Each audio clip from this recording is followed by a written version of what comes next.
Hello students, आज पुनः हम आप लोग को लेकर आए हैं बीएससी पार्ट 2 का बैच सेमेस्टर 4, जिसका सेशन था 23 से 27। तो सेमेस्टर 4 में आप लोग को 3 बुक पढ़ना था, मेजर 5, मेजर 6 और मेजर 7। तो यह जो हम आप लोग को बता रहे हैं ग्रुप थ्योरी, यह आप लोग को दिया हुआ है मेजर 6 में। तो आज आपका है क्लास नंबर 2। इस बैच का टाइम था सुबह में 7 से 8 क्लास डेली। इसमें जो हम बता रहे थे आप लोग को ग्रुप थ्योरी, तो ग्रुप थ्योरी में मैक्सिमम लैंग्वेज है।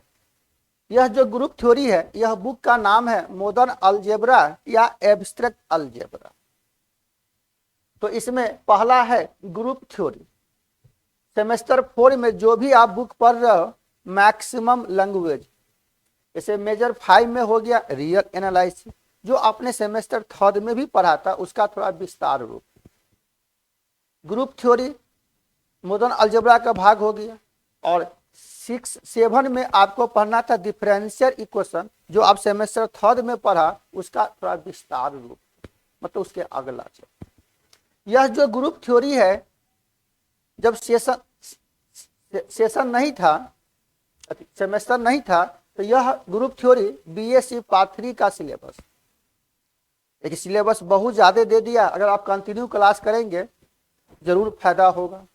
यह जो ग्रुप थ्योरी है, आप बुक देखोगे, मेरे पास बुक है, मैक्सिमम लैंग्वेज है, जस्ट लाइक इतिहास। सामने बुक है, आप देख सकते हो, सिर्फ और सिर्फ लैंग्वेज है। कंटिन्यू क्लास करेंगे जरूर फायदा होगा। तो हम आप लोग को शुरू किया था ग्रुप थ्योरी।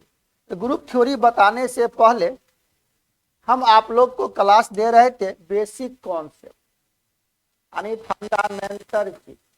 यह जो बेसिक कॉन्सेप्ट हम दे रहे थे आप लोग, इसमें हम बताए थे कल ऑपरेशन के बारे में, या बाइनरी ऑपरेशन के बारे में। ऑपरेशन को ओ या स्टार से डिनोट करते। ऑपरेशन का 4 गो साइन होता है, जोड़, घटाव, गुना, भाग। लेकिन ऑपरेशन सिर्फ 2 ही केस में लागू होगा, एडिशन और मल्टीप्लिकेशन। यह जो ऑपरेशन है आपने 12 में भी पढ़ा था, रिलेशन एंड फंक्शन। तो एनसीईआरटी बुक में एक चैप्टर था 1.4 ऑपरेशन या बाइनरी ऑपरेशन, जो 12 में 2 से 3 क्वेश्चन ऑब्जेक्टिव रहता था। इस चैप्टर से आप पढ़े होंगे। तो हम 0 से शुरुआत किया है, और यह जो कॉन्सेप्ट बताएंगे तो किंतु परंतु नहीं हो।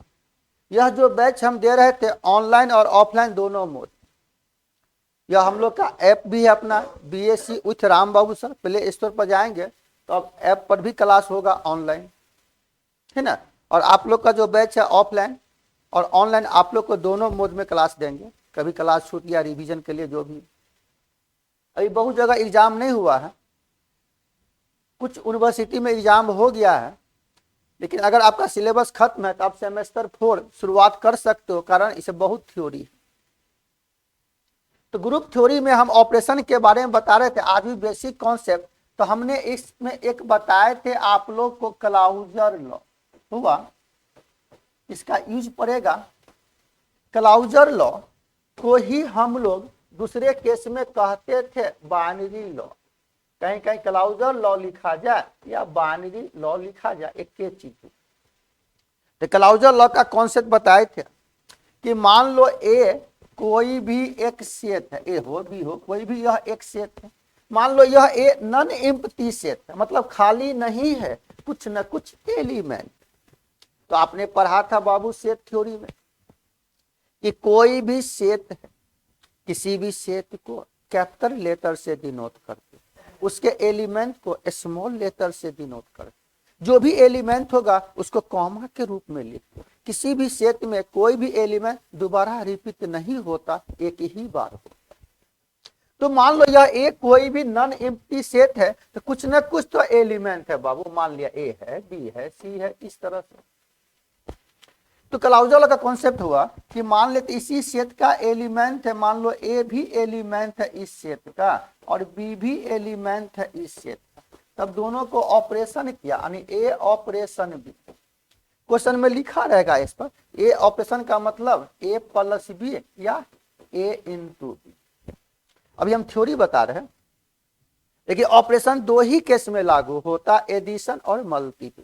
तो ए प्लस बी जोड़ने के बाद जो भी वैल्यू आएगा, यह भी अगर एलिमेंट होगा इस सेट का, दोनों को गुना करने के बाद जो भी वैल्यू होगा यह भी एलिमेंट होगा उस सेट का, तब कहेंगे क्लाउजर लॉ को वेरीफाई किया, सेटिस्फाई किया। इसका मतलब हो गया सो क्लाउजर लॉ इज वेरीफाई या सेटिस्फाई, यानी क्लाउजर लॉ को फुलफिल किया। ऐसा भी हो सकता है बाबू कि इफ मान लिया ए और बी एलिमेंट है इस सेट पर और दोनों को ऑपरेशन किया, ए ऑपरेशन बी एलिमेंट नहीं है उस सेट ए का, तब कहेंगे सो closure law is not verify या सेटिस्फाई, यानी क्लाउजर लॉ को फुलफिल नहीं किया। लगता है यहीं तक बताए थे। इसके बाद कुछ बेसिक लॉ है जो लॉ हम पहले आपको बता दें और आज हम सिलेबस में प्रवेश कर जाएंगे। बोरे एक आता था यहां पर कम्यूटेटिव लॉ। कम्यूटेटिव लॉ का हिंदी होता क्रम विनिमय नियम। क्रम विनिमय का मतलब होता सिर्फ क्रम को चेंज करो। तुम कम्यूटेटिव लॉ का मतलब मान लेते यहां से इफ यह ए और बी एलिमेंट है उसी सेट ए का, तब यहां से कह रहा देन ए ऑपरेशन बी करो और बी ऑपरेशन ए करो, अगर दोनों का वैल्यू सेम आ जाएगा, this is the commutative law. नाम से ही लगता क्रम विनिमय, क्रम को चेंज करो। बोरे अगर यह ऑपरेशन है तो मान लो अगर इसका मतलब अगर प्लस है तो ए प्लस बी बराबर बी प्लस ए होना चाहिए, और second number A into B बराबर बी इंटू ए होना चाहिए। This is the commutative law. Clear? Commutative law के बाद एक आता है, लिखते भी जाएंगे बाबू, एसोसिएटिव लॉ। एसोसिएटिव लॉ का हिंदी होता साहचर्य नियम। साहचर्य नियम का मतलब होता सिर्फ ब्रैकेट को चेंज करेंगे। तो हम मान लिया यहां से इफ यह ए बी और सी एलिमेंट है किसी भी सेट ए का, तब यहां से कहेंगे देन यह ए ऑपरेशन अब ब्रैकेट में बी ऑपरेशन सी बराबर, तो ए को बी के साथ ले लो तो ए ऑपरेशन बी और फिर यह हो गया operation C. This is the associative law. अगर यही प्लस का साइन होता दैट इज पहला नंबर, तो मान लो ए प्लस अब ब्रैकेट में बी प्लस सी, तो ए को बी के साथ लेना तो ये हो जाएगा ए प्लस बी ब्रैकेट बंद प्लस सी। अगर गुना का ही केस होता बाबू तो A into B into C, यह हो जाएगा A into B into C. This is the associative law. तो इस तरह से आप तैयार कर सकते थे और बहुत ही बारीकी से हम इस थ्योरी को बताने का प्रयास कर रहे हैं, और हम प्रयास करेंगे किसी भी छात्र को कोई डाउट ना हो, किसी भी छात्र को कोई डाउट ना हो। जितना बेसिक कॉन्सेप्ट है सारा कॉन्सेप्ट हम बताने का प्रयास करें अपने भाषा में।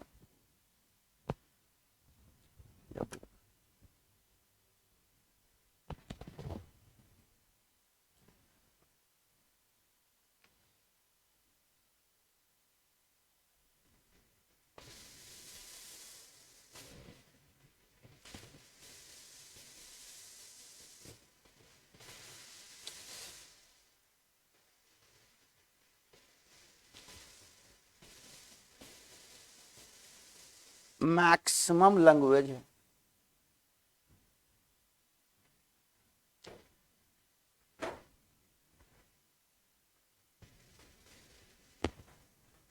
बुआ एसोसिएटिव लॉ के बाद एक आता है यहाँ पर डिस्ट्रीब्यूटिव लॉ। इसका हिंदी होता बंटन नियम।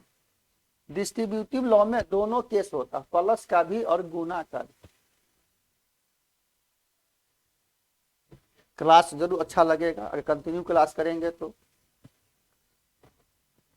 और यह ऑनलाइन ऑफलाइन दोनों मोड में क्लास चल रहा है बाबू।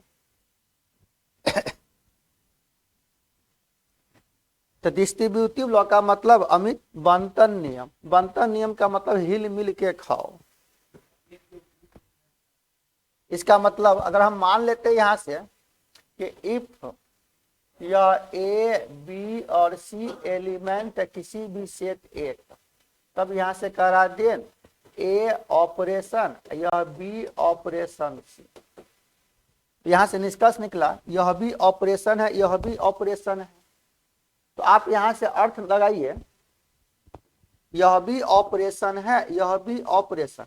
ई ऑपरेशन का मतलब प्लस, तो ई ऑपरेशन का मतलब गुना, या इस ऑपरेशन का मतलब गुना, इसका मतलब प्लस, दोनों साइन हो सकता। लेकिन आपको याद रखना है कि ई ऑपरेशन का मतलब गुना ही होना चाहिए, तभी यह फुलफिल करेगा। यानी यह हम नोट में लिख देंगे डिस्ट्रीब्यूटिव लॉ में, ई ऑपरेशन का मतलब गुना, तो ई ऑपरेशन का मतलब plus. This is also apply in distributive law। कहिएगा सर ये तो दोनों ऑपरेशन है ना बाबू रे, तो दोनों साइन हो सकता था। लेकिन ऑपरेशन डिस्ट्रीब्यूटिव लॉ में याद रखना, इसका मतलब गुना, तो इसका मतलब प्लस। जैसे आपने यहां से कहा दैट यह ए प्लस, सॉरी इस जगह ए इंटू, तो यह हो गया बी प्लस सी। तो इस सिंपल गुना करो, सिंपल मल्टीप्लिकेशन, तो इसको किया इसके साथ, इसको इसके, ई वाला साइन कॉमन हो जाएगा, यानी ए इंटू बी प्लस ए इंटू सी, सिर्फ यही लागू होगा। इसी को मैंने यहाँ से लिखा था, ए को इसके साथ लिखेंगे तो आप कहेंगे कि ए ऑपरेशन बी, और फिर यह हो गया ऑपरेशन ए को सी के साथ, ई वाला साइन यहाँ हो जाएगा, तो A operation C. This is the distributive law.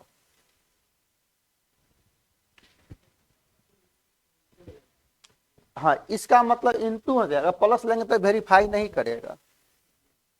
मैंने कहा कि दोनों ऑपरेशन है बाबू, तो दोनों साइन न हो सकता रे राजकुमार।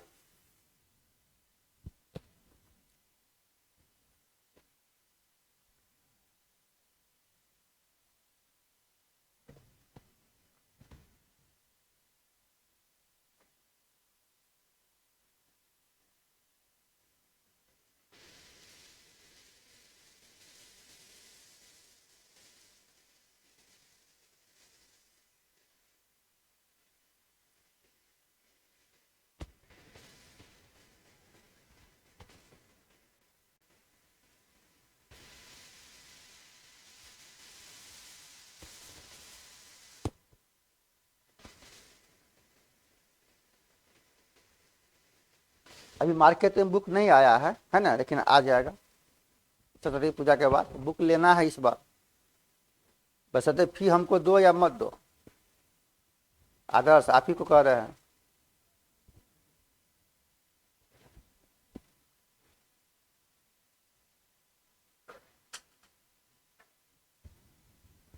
हमें तो बुक लेना है, इन्हें बिना शादी का तू बच्चा पैदा करेगा।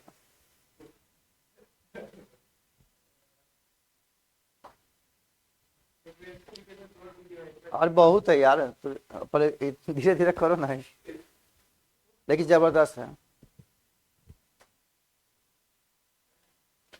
इसमें मैक्सिमम लैंग्वेज है बुआ। डिस्ट्रीब्यूटिव लॉ के बाद यहां पर एक आता है एक्जिस्टेंस ऑफ आइडेंटिटी एलिमेंट, या कहीं कहीं आइडेंटिटी लॉ भी लिखा रहा। देखा, आइडेंटिटी एलिमेंट को जनरली हम लोग ई से डिनोट करते हैं। लिखा जा, इट इज डिनोटेड बाय ई मतलब आइडेंटिटी एलिमेंट। तो याद रखना बाबू, हमने कहा ऑपरेशन का 4 गो साइन होता, जोड़ घटाव गुना भाग, लेकिन ऑपरेशन सिर्फ 2 ही केस में लागू होता, एडिशन और मल्टीप्लिकेशन। तो आइडेंटिटी लॉ का मतलब होता ई, तो ई का मान प्लस के केस में भी होगा या गुना के केस में भी होगा। ठीक है, तो यहां से कहेंगे ई का मान 0 होगा और ई का मान 1 भी हो सकता। ई का मान 0 होगा किस केस में, यहाँ लिखेंगे in the case of addition, plus के केस में। और ई का मान अगर 1 लोगे तो यह हो जाएगा इन द केस ऑफ मल्टीप्लिकेशन। मतलब ई का मान प्लस के केस में 0 लेना और गुना के केस में 1 लेना। This is the identity element.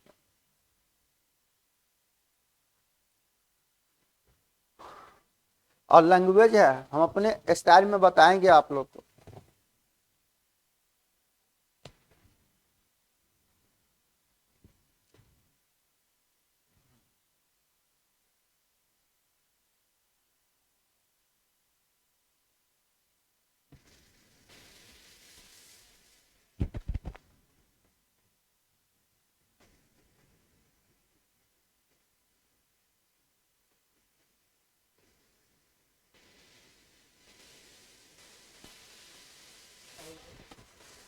वो बाबू ऑफलाइन होता है, बशर्ते जो अब गांव में है जो नहीं आ सकता उसके लिए ऑनलाइन है।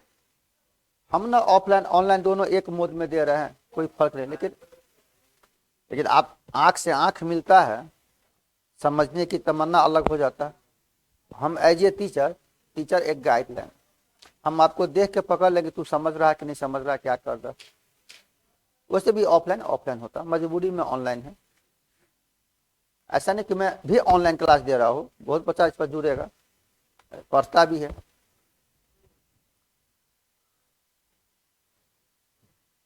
बउआ पटना में हो तो ऑफलाइन पढ़ो, घर पर है तो ऑनलाइन पढ़िए।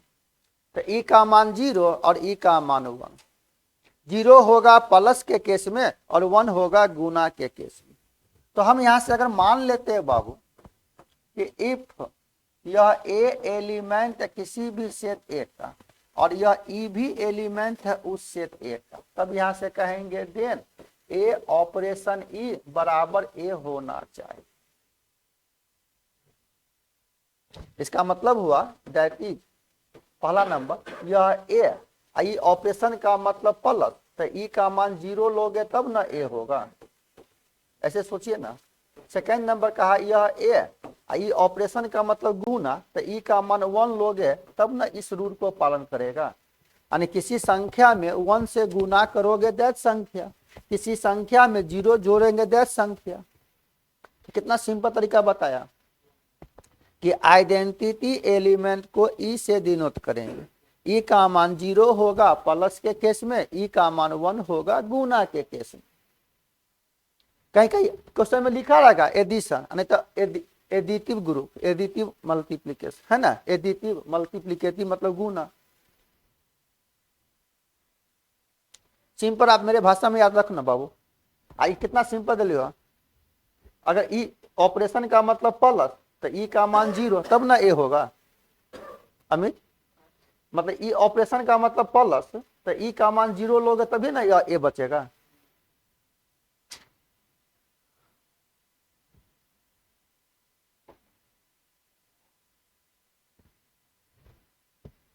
एक और लॉ है लास्ट, लॉ तो बहुत है, एक है यहां पर existence of N inverse law या इनवर्स एलिमेंट। इनवर्स लॉ लिखो या इनवर्स एलिमेंट भी आप लिख सकते हो। इनवर्स लॉ जैसे आप त्रिकोणमिति पढ़ा 11 में, 12 में पढ़ा इनवर्स त्रिकोणमितिक फंक्शन। तो ऑपरेशन का 2 ही साइन होता है राजकुमार, प्लस या गुना। तो आपको याद रखना है कि प्लस है तो रिजल्ट होना चाहिए 0। जैसे मान लो डिफरेंशिएशन इंटीग्रेशन, डिफरेंशिएशन और इंटीग्रेशन एक दूसरे का रेसिप्रोकल होता है। अगर x का डीसी 1 तो 1 का इंटीग्रेशन कितना, तो सोचेंगे कि 1 किसका डीसी हो सकता। तो यहां लिया इनवर्स एलिमेंट का मतलब अगर प्लस का केस है तो रिजल्ट होना चाहिए 0, और गुना का केस है तो रिजल्ट होना चाहिए 1। यही चीज ध्यान देना। जैसे हम मान लिया यहां से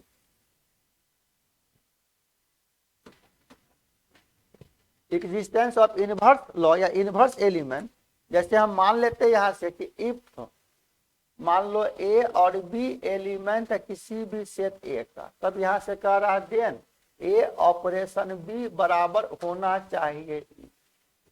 ये थ्योरी हो गया दोनों केस में।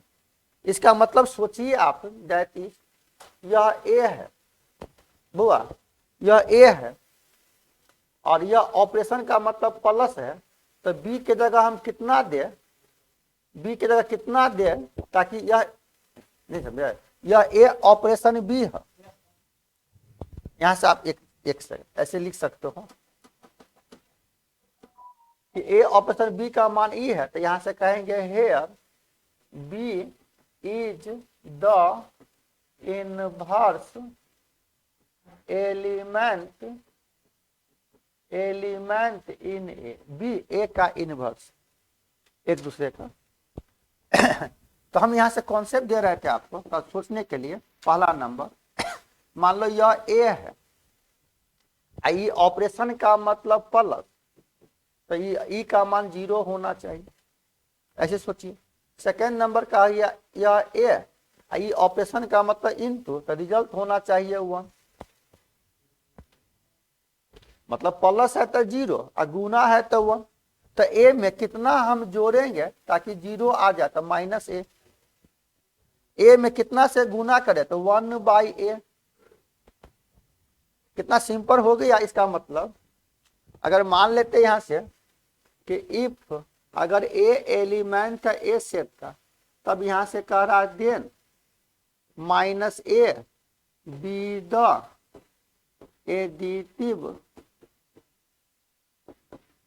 इनवर्स इन ए, नहीं बाबू, माइनस ए एडिटिव इनवर्स हो गया ए का। अगर मान लेते यहां से लिया एंड अगर ए एलिमेंट है ए का, तब यहां से कहेंगे 1/a, घातांक का 1/a को ए के पावर -1 इतना बी द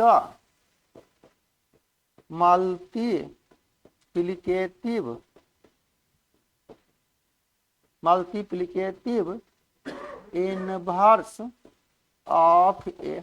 आए समझ में? मतलब ए का एडिटिव इनवर्स -a और ए का मल्टीप्लिकेटिव इनवर्स 1/a। सबसे सिंपल कॉन्सेप्ट दिया। रिजल्ट होना चाहिए 0 और 1, तो 0 होना चाहिए प्लस के केस में और 1 होना चाहिए गुना के केस में। लगे सचिन को फोन? सचिन को लगा रहा है, बैलेंस नहीं है। विद्यार्थी यहाँ अब बैलेंस करेबो नहीं करता तो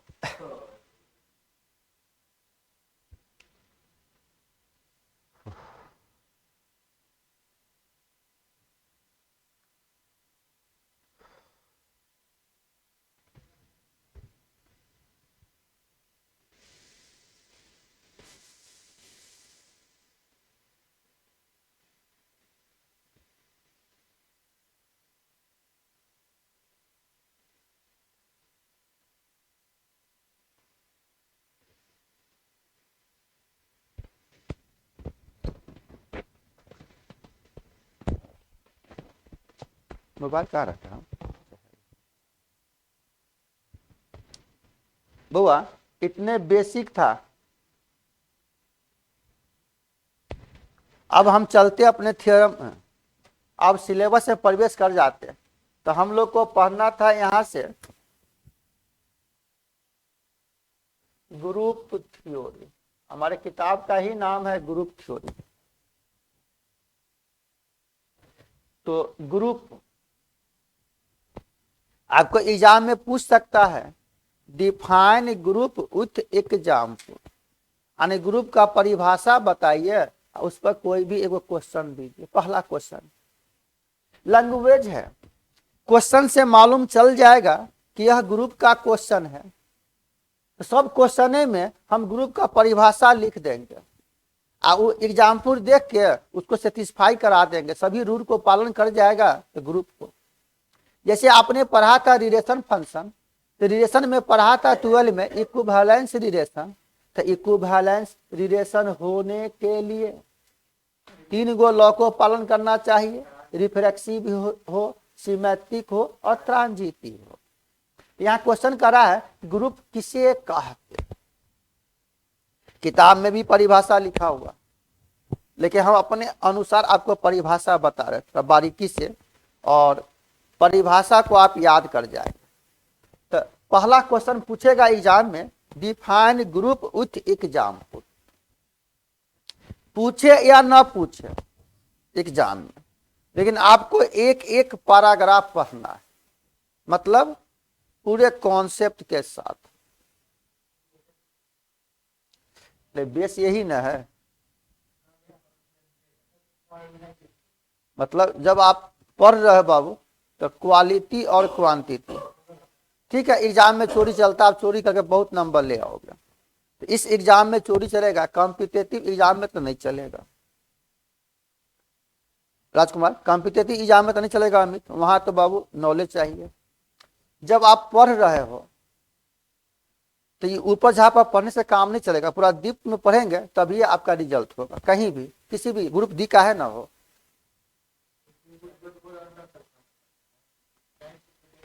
हाँ, तो वही चीज कर है कि मतलब पूरा डेप्थ में पढ़ना, पटना में रहते हो तो खर्च बहुत है रहने में, जितना जल्दी हो यहाँ से भाग जाइए। मतलब पंचवर्षीय नहीं बनना, 5 साल रह गया तो फिर 8 साल से पहले रिजल्ट नहीं होगा, 5 साल से पहले पटना से भाग जाइए।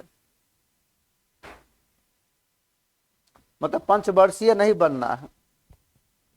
तो पहला क्वेश्चन है ग्रुप, तो ग्रुप कहते किसे, पहले परिभाषा जानिए तब ना सवाल बनेगा।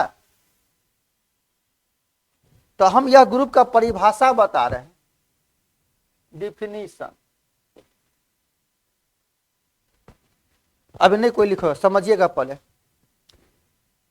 अगर ग्रुप है तो हम मान लेते हैं कि जी कोई भी एक नॉन एम्प्टी सेट, कोई जरूरी नहीं है जी ही मानोगे, लेकिन ग्रुप है तो जी एक सेट मान लिया, लगता है मिलता जुलता नाम है। रिंग पढ़ेंगे तो आर कोई एक सेट मान लेंगे, इंटीग्रल डोमेन पढ़ेंगे तो आई एक सेट मान लेंगे। लेकिन सेट थ्योरी में पढ़ा था natural number, rational number, real number, नहीं बाबू, ऑड नंबर, इवन नंबर, तो क्वेश्चन के ऊपर डिपेंड करेगा। अभी हम आपको ग्रुप का परिभाषा बता दें, ग्रुप किसे कहते हैं, थोड़ा ध्यान दीजिएगा।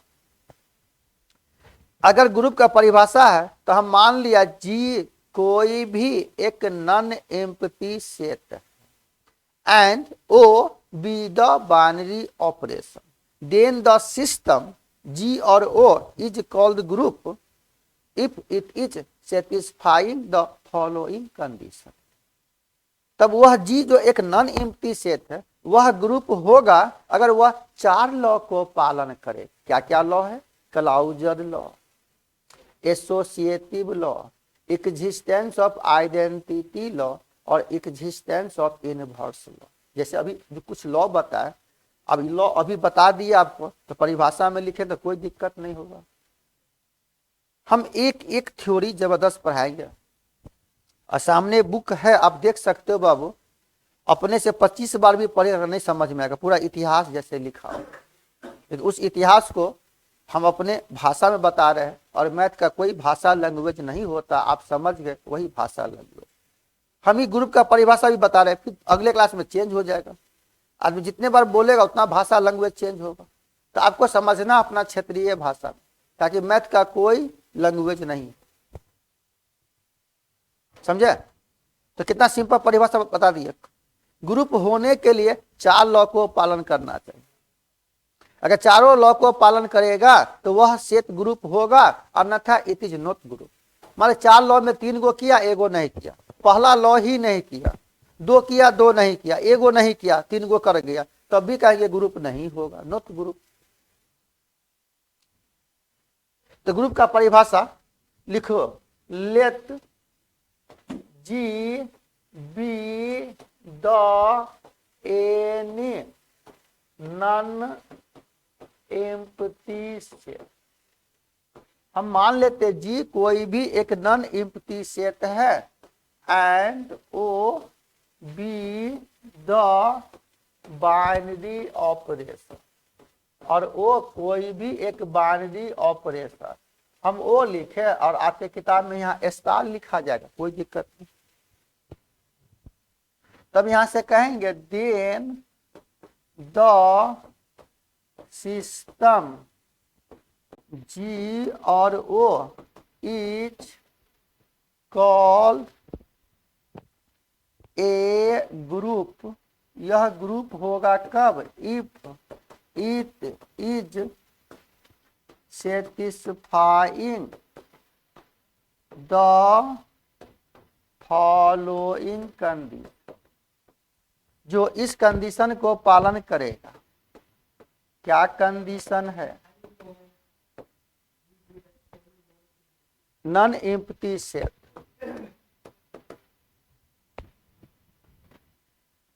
जी कोई भी एक नॉन एम्प्टी सेट है और ओ कोई भी बाइनरी ऑपरेशन है। देन द सिस्टम जी और O is called group if it satisfying the following condition. बहुत बारीकी से बता रहे हैं।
क्या क्या लॉ था बाबू?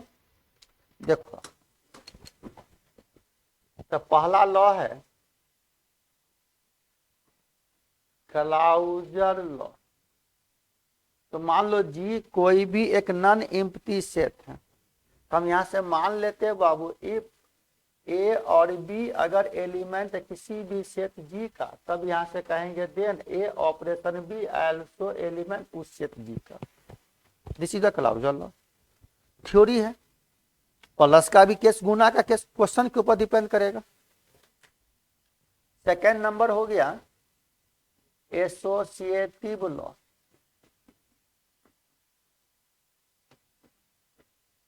एसोसिएटिव लॉ का मतलब यहां से कहेंगे कि इफ ए और बी और सी अगर एलिमेंट है किसी भी सेट जी का, तीन गो एलिमेंट मान लिया, तब यहां से कहेंगे देन ए ऑपरेशन ब्रैकेट में बी ऑपरेशन सी बराबर ए ऑपरेशन बी ब्रैकेट बंद फिर operation C. This is the associative law.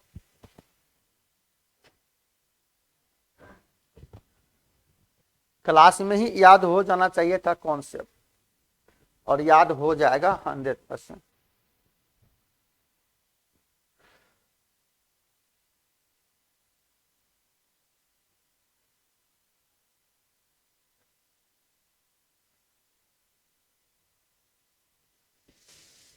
Associative law के बाद एक आता है यहाँ पर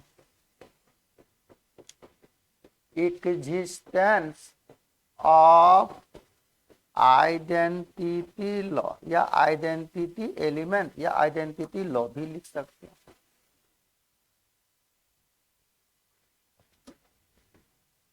तो आइडेंटिटी का मतलब यहां से हम मान लिया कि इफ यह ए एलिमेंट है उस सेट जी का और ई भी एलिमेंट है उस सेट जी का, तब यहां से कह रहा देन ए ऑपरेशन ई बराबर ए होना चाहिए। This is the identity law.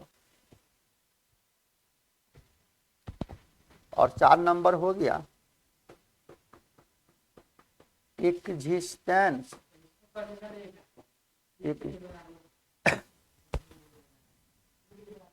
सब समझेगा। Existence of N inverse law या इनवर्स एलिमेंट। इनवर्स लॉ में रिजल्ट होना चाहिए 0 या प्लस, 0 या 1 प्लस के केस में।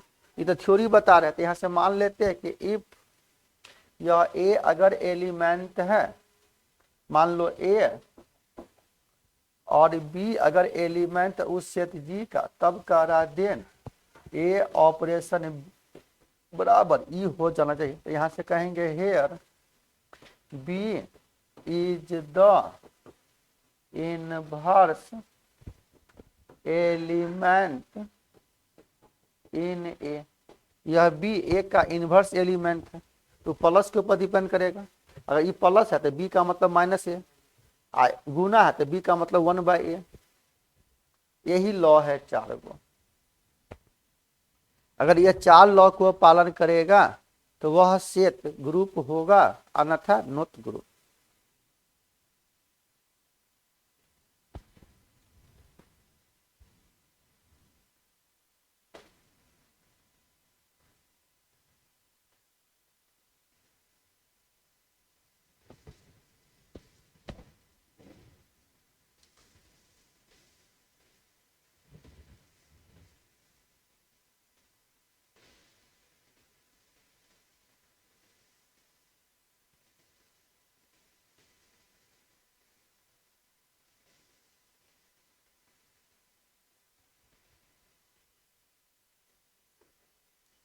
यह बी इनवर्स एलिमेंट है। समझने के लिए आप यहां से कह सकते हो दैट इज यह बी का मान -a होगा। किस केस में? In the addition. और यह बी का मान 1/a होगा या a के पावर -1। यह भी इनवर्स एलिमेंट है इन द मल्टीप्लीकेशन, गुना के केस में।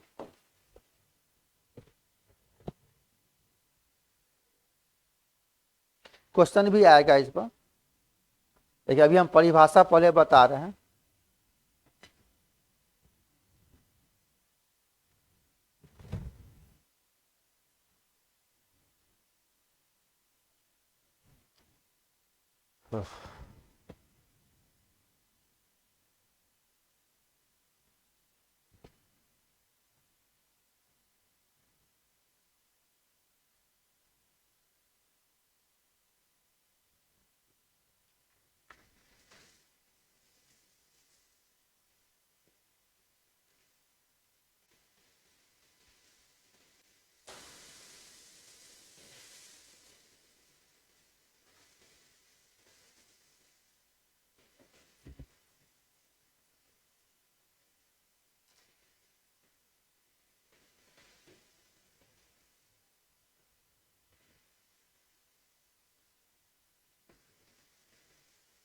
हो गया।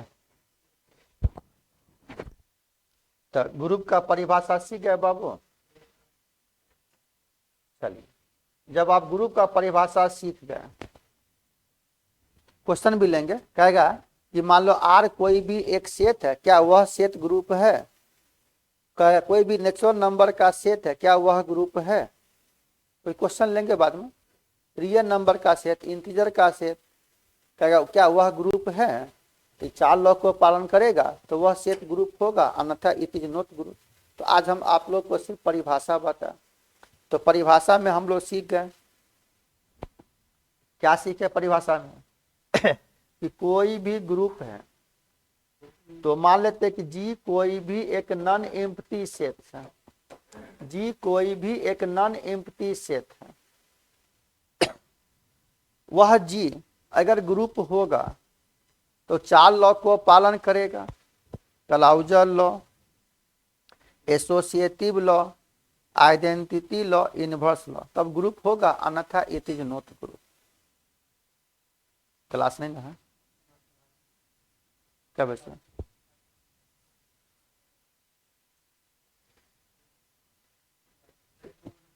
तो एक वो परिभाषा लिख लेगा।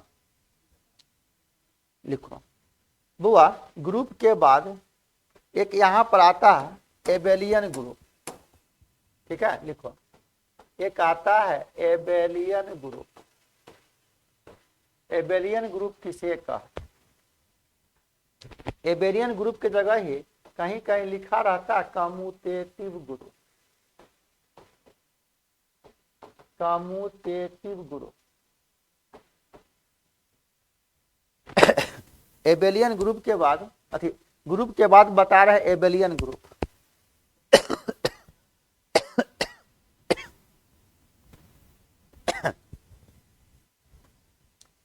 बउआ तो लिखिएगा परिभाषा यहां से, एबेलियन ग्रुप का परिभाषा कि let G be the any non empty set and O be the binary operation. Then the system G or O is called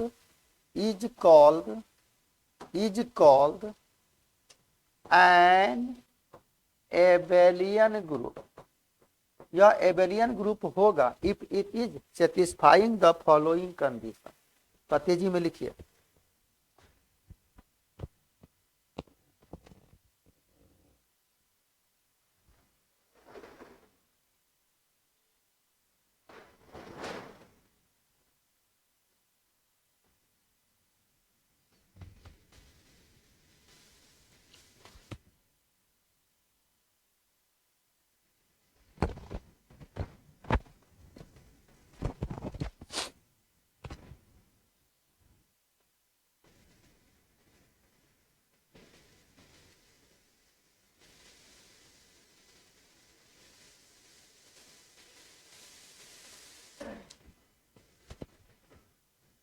Abelian group होने के लिए 5 लॉ को पालन करना चाहिए।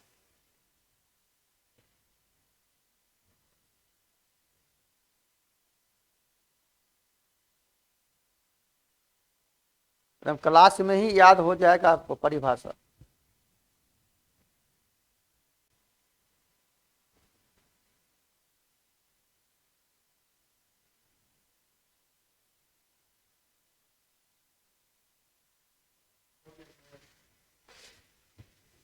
देख बाबू तो लिखो गया क्लाउजर लॉ,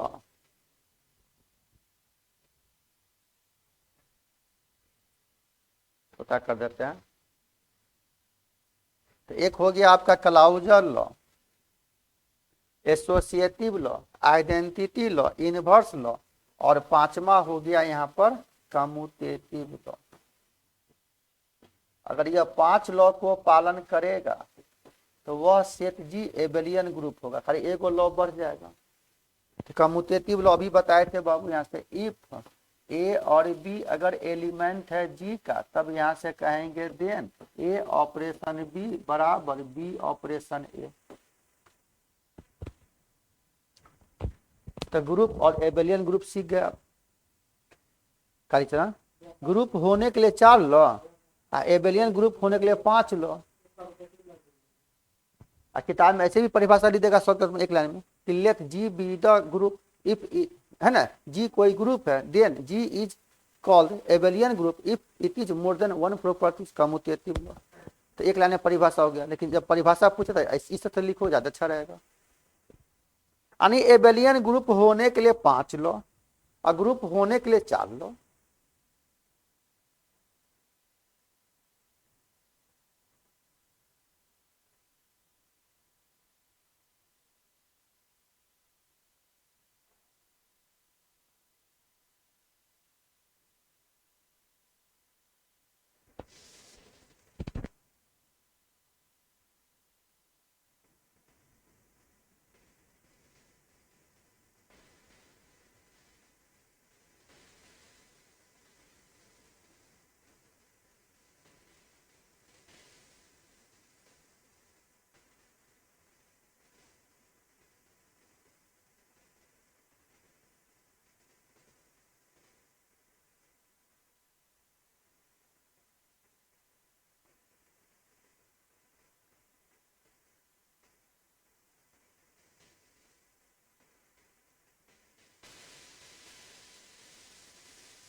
कि छोड़ दे?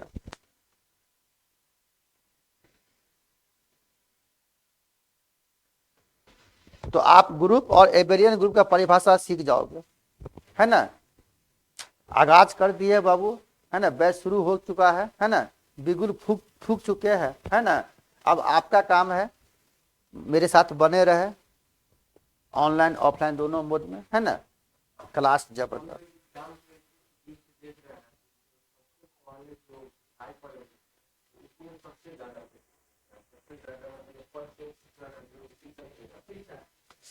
तो आज का क्लास इतना ही, फिर अगले क्लास में। जय हिंद, जय भारत।